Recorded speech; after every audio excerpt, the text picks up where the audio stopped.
Yeah, we want to check in with some town officials at the beach. Right now, we're joined by kure-beach Emergency Operations Coordinator David Heglar. He brings us the latest on the conditions and their preparations and what they've been doing at this time.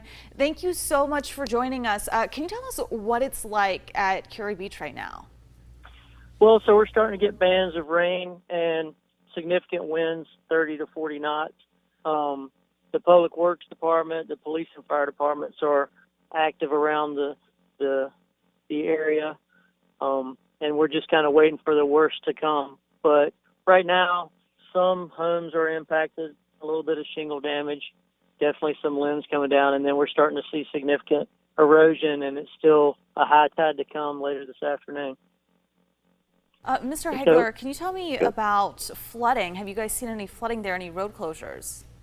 So far, no road closures, no significant flooding. We're pretty flat. There are some localized properties that we know have problems during heavy water. So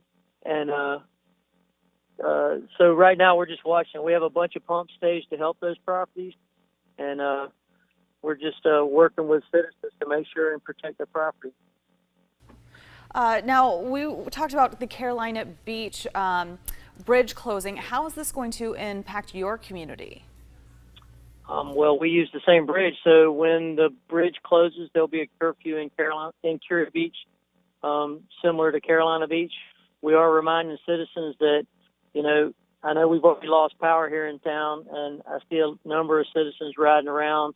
They need to be getting into their homes to shelter. The fact is that if a shingle comes off with a 40-mile-an-hour wind, that could be a danger to themselves. And then we have to put emergency services personnel at risk to go assist them. So we do encourage everyone to honor the curfew. And then we'll just wait for the bridge to open after the storm. Now, for anyone who is watching who maybe doesn't feel safe in their home and they're stuck there, what can they do? What do you advise them to do if they don't feel safe? Well, they've made their decision now.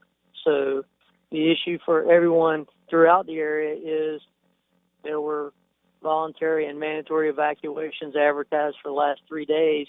They've made the decision, so they should shelter in place or work with a neighbor to get to a better home. But at this point, if the bridge is closed, it's too late to evacuate. There are not shelters open on the island.